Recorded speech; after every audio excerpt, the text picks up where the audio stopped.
Stéphanie. Je suis médecin urgentiste et je réside à Dakar, mais dans le contexte familial, j'ai dû revenir à Abidjan. Et dans le souci de pouvoir mieux aider les habitants de Cocody, plus précisément le syndic des 60 et 32 logements,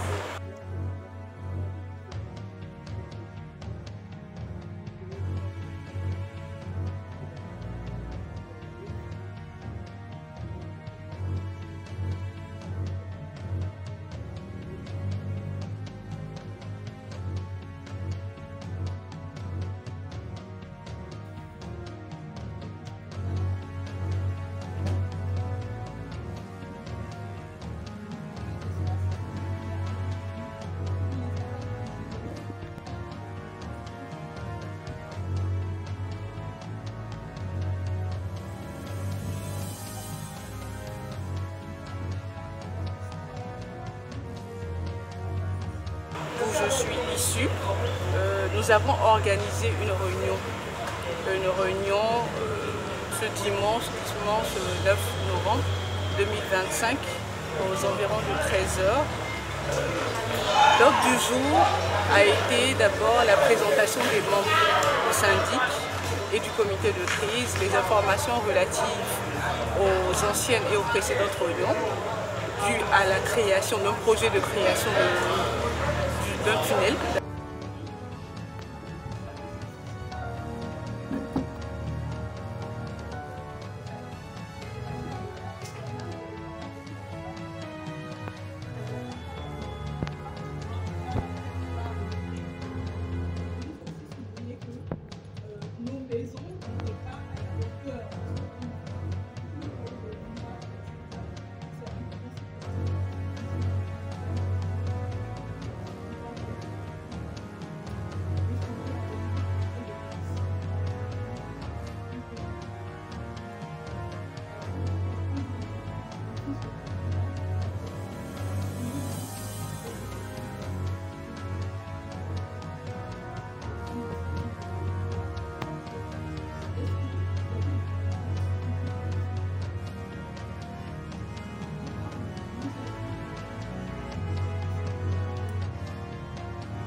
Si jamais vous êtes d'accord, d'abord dans un premier temps, pour qu'on puisse constituer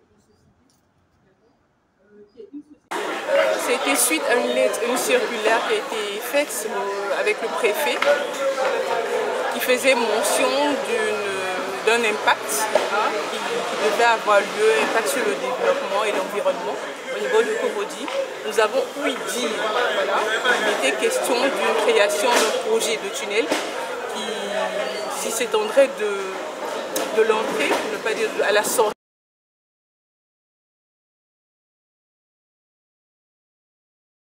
du pont Alassane Ouattara jusqu'au pont Henri Konan-Bédié.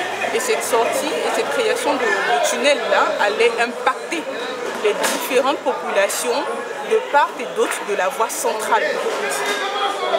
D'où cette réunion qui a été sollicitée et dont nous en avons eu mandat auprès des habitants de Cocody afin de pouvoir protester et contester ce projet. Alors, à la suite des agents, de la présence des agents du Bénet, qui s'est passé il y a 2 semaines, nous avons constaté des marquages au niveau des immeubles et portes de nos appartements et à la devanture aussi de nos maisons et propriétés, d'où ces marquages-là n'ont pas été officiellement requises. Nous avons fait appel à un huissier, d'accord, en vue de voir faire une contestation, une plainte déposée au ministère, à la mairie de Cocody, au Bénet, d'accord. Et c'est cette protestation-là qui est en cours actuellement. Si vous voyez derrière moi, vous allez voir une réunion qui se tient avec le syndic et extension, on va dire aussi, de Sainte-Marie et autres, afin de pouvoir faire front, de se constituer une pléiade comme ça d'habitants et de propriétaires désireux de pouvoir connaître et comprendre les enjeux. D'accord, alors pas du tout, c'est une très belle question.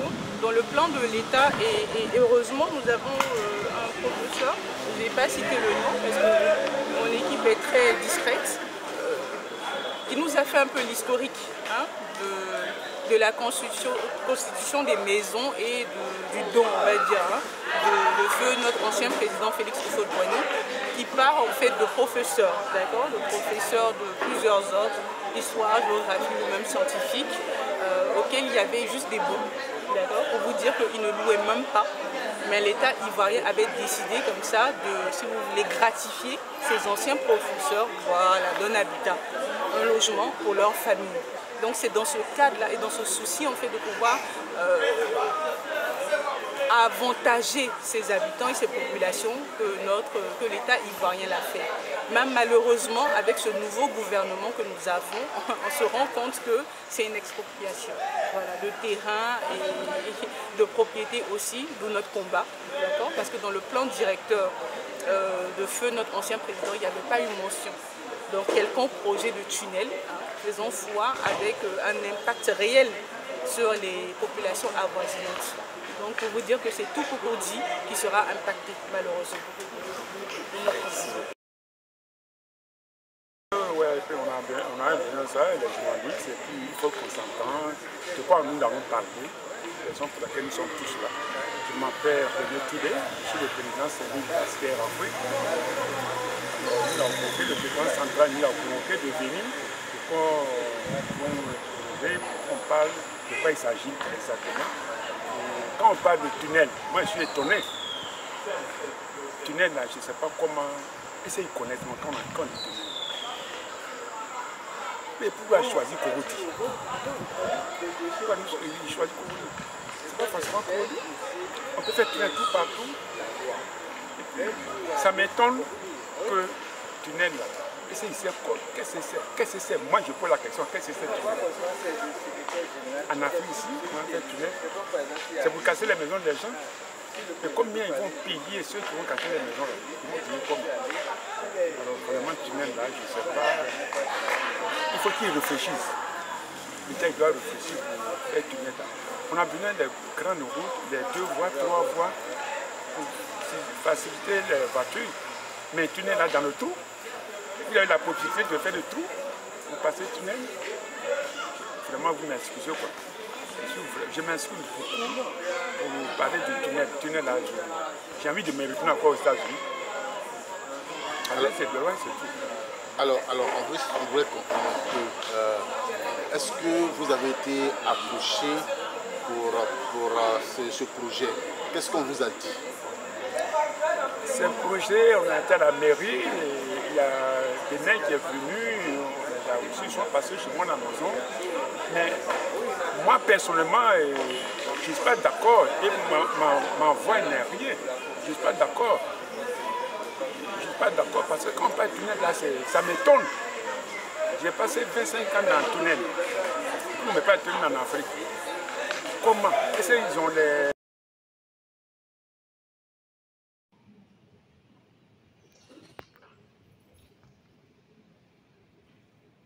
Tout le monde, j'avais demandé à la mairie, j'ai demandé à Bénet de nous faire photo pour mettre au carrefour, pour que les Africains connaissent que ça, voilà, de quoi on parle. Pour ça, c'est de ça on parle. Ça, c'est de ça on parle. C'est de ça on parle. Mais personne ne connaît tunnel. Ils n'ont pas encore fait les photos pour moi au grand carrefour pour que tout le monde regarde, pour voir le plan du tunnel. On ne connaît pas. La parfaite qui est liée à un tunnel qui accompagne dans le cœur des habitants et des propriétaires. Quel appel avez-vous à lancer? Quel message voulez-vous transmettre que ces habitants puissent être? Je demande pardon à l'État. je demande vraiment pardon à l'État de voir la situation des vieilles personnes qui ne sont plus là, et puis les enfants, ils sont là. Et puis on va casser maison, combien il faut payer et combien. Tu vois, c'est pas guerre. Pour moi, c'est pas gentil. C'est les familles qui verra le reste. Alors, est-ce qu'ils vous ont donné un calendrier d'exécution de présentation, de dédommagement Nantais, rien. Il n'y a pas eu rien. Le ministère de l'équipement routier a-t-il adressé un courrier au syndic? Non, non. Alors, quel fait un projet d'échangeurs qui avait décidé de faire un projet, 3 projets, des ponts, des échangeurs et le tunnel. Est-ce que vous avez choisi d'être l'un des 3 projets? Je ne peux pas choisir. Moi, je connais le tunnel depuis tous les 3, je connais. Parce que j'ai vécu, j'ai fait en Europe, j'ai fait aux États-Unis, je connais le tunnel. Mais il fait facilement en Afrique, si moi, ça me gêne. Et puis, je n'ai aucun droit de leur dire non. Moi, je combats, s'ils pouvaient nous aider de faire autre chose, d'élargir la route pour les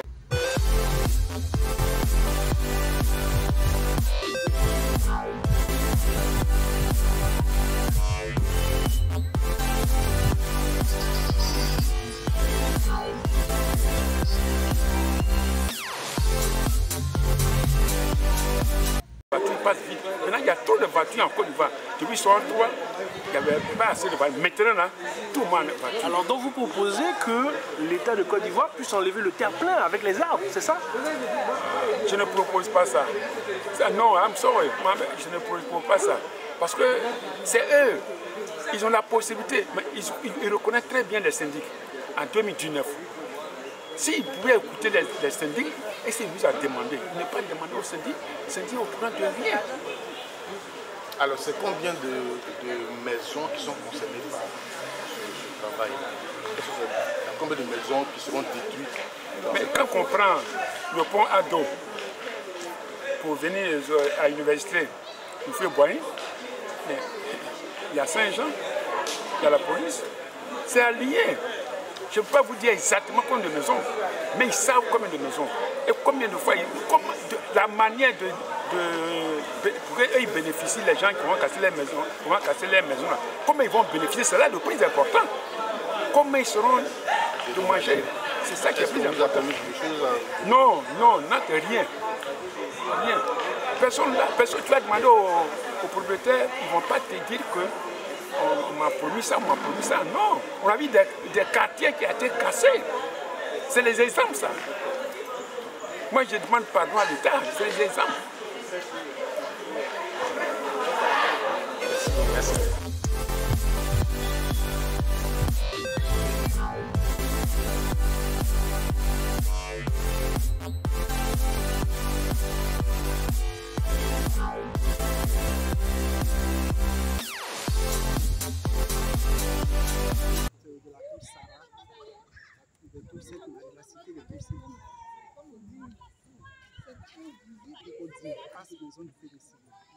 Vous avez été impacté par un projet, donc il y a eu des inscriptions.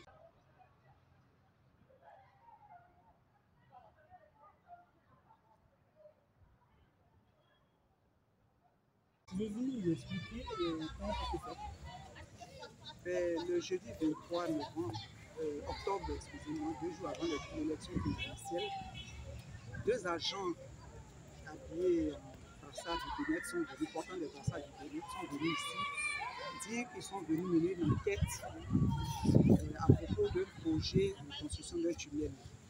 Ils sont venus mener une enquête pour apprécier l'impact sociologique et environnemental de la réalisation de ce projet. Parce que ce projet pourrait toucher notre bâtiment. Et à notre grande surprise, nous sommes sortis au retour, nous avons eu des inscriptions sur les murs extérieurs et intérieurs du bâtiment. Donc, heureusement, on a pris leurs coordonnées, on leur a donné. Sinon, ils vont venir. Donc, nous avons, je suis du comité, il fallait que je vienne, du comité de gestion. Ils ne se sont pas présentés les 3 jours. Ils avaient dit donc, nous sommes délégués. Et en nous renseignant, nous avons appris que les agents du Bénet, je ne sais pas si ce sont les mêmes, sont allés chez les voisins, leur parler de la construction du projet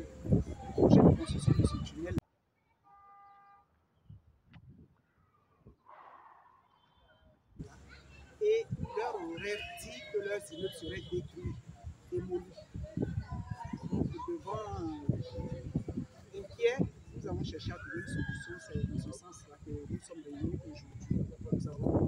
Nous sommes attachés au service d'un huissier de justice, un commissaire de justice, comme nous l'appelons, qui va adresser un courrier de notre part pour permettre de comprendre ce qui se passe, qui nous explique les inscriptions que nous faisons.